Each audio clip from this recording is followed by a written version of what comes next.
জাতিসংঘের সাধারণ পরিষদের অধিবেশনে যোগ দিতে নিউ ইয়র্কে অবস্থান করছেন অন্তর্বর্তী সরকারের প্রধান উপদেষ্টা ডক্টর মোহাম্মদ ইউনূস। সেখানে সাইডলাইনে ভারতের প্রধানমন্ত্রী নরেন্দ্র মোদী ও বাংলাদেশের অন্তর্বর্তী সরকারের প্রধান উপদেষ্টার সম্ভাব্য বৈঠকটি বাতিল হয়েছে। এবার বৈঠকটি না হওয়ার কারণ জানালো নয়াদিল্লি। ভারতের পররাষ্ট্র মন্ত্রণালয়ের পক্ষ থেকে বলা হয়েছে, ব্যস্ততম ও সংক্ষিপ্ত সফরসূচির কারণে দুই নেতার বৈঠক হয়নি। তাছাড়া অভিন্ন সময়ে তারা নিউ ইয়র্কে অবস্থান করেনি। ভারতের প্রধানমন্ত্রী সফর শেষ করে যখন দেশে ফিরেছেন তখন বাংলাদেশের প্রধান উপদেষ্টা নিউ ইয়র্কে পৌঁছেছেন। স্থানীয় সময় মঙ্গলবার এক সংবাদ সম্মেলনে এসব তথ্য জানান ভারতের পররাষ্ট্র সচিব বিক্রম মিশ্রি। আগের দিন সোমবার তিনি বলেন, আপনারা জানেন এবার আমাদের প্রধানমন্ত্রী খুবই সংক্ষিপ্ত সফরে নিউ ইয়র্কে যান। তার সফরের মেয়াদ ছিল মাত্র 55 ঘন্টা এবং কয়েক মিনিট আগে তিনি নিউ ইয়র্ক থেকে নয়াদিল্লির উদ্দেশ্যে রওনা হয়েছেন। অন্যদিকে বাংলাদেশের অন্তর্বর্তী সরকারের প্রধান উপদেষ্টা এখনও নিউ ইয়র্কে পৌঁছাননি। যেহেতু উভয়ের সফরসূচি ভিন্ন ছিল, তাই এবার তাদের মধ্যে বৈঠকের কোনো সুযোগ ছিল না।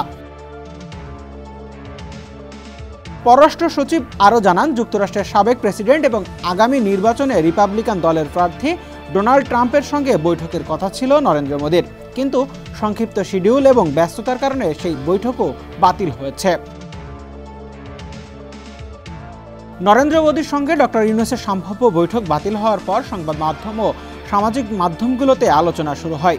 অনেকে বলেন, বাংলাদেশের সাম্প্রতিক রাজনৈতিক পট পরিবর্তন ও সাবেক প্রধানমন্ত্রী শেখ হাসিনার বর্তমানে ভারতের রাজনৈতিক আশ্রয়ে থাকার কারণে ইউনূসের সঙ্গে বৈঠক করতে চাইছেন না শেখ হাসিনার নেতৃত্বাধীন আওয়ামী লীগ সরকারের ঘনিষ্ঠ মিত্র নরেন্দ্র মোদী।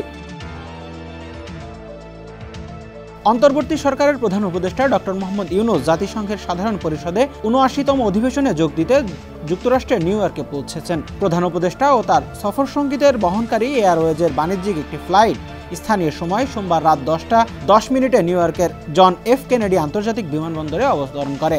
জাতিসংঘের বাংলাদেশের রাষ্ট্রদূত ও স্থায়ী প্রতিনিধি মোহাম্মদ আব্দুল মুহিত এবং যুক্তরাষ্ট্রে বাংলাদেশের ভারপ্রাপ্ত রাষ্ট্রদূত ডিএম সালাউদ্দিন মাহমুদ বিমানবন্দরে প্রধান উপদেষ্টাকে অভ্যর্থনা জানান। এর আগে প্রধান উপদেষ্টা ও তার সফর সঙ্গীদের বহনকারী কাতার এয়ারওয়েজের বাণিজ্যিক ফ্লাইটটি বাংলাদেশ সময় সোমবার ভোর 5টায় হযরত শাহজালাল আন্তর্জাতিক বিমানবন্দর ছেড়ে যায়।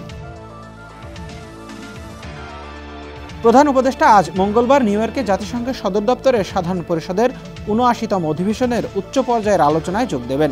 তিনি ২৭ সেপ্টেম্বর সকালে সাধারণ পরিষদের অধিবেশনে ভাষণ দেবেন। ডক্টর মোহাম্মদ ইউনূস জাতিসংঘ সাধারণ অধিবেশনের ফাঁকে যুক্তরাষ্ট্রের প্রেসিডেন্ট জো বাইডেনের সঙ্গে দ্বিপাক্ষিক বৈঠক করবেন। এছাড়া কয়েকটি দেশের সরকার প্রধান ও কয়েকটি আন্তর্জাতিক সংস্থার সঙ্গেও বৈঠক করার কথা রয়েছে প্রধান উপদেষ্টার। ডেস্ক রিপোর্ট, সমকাল।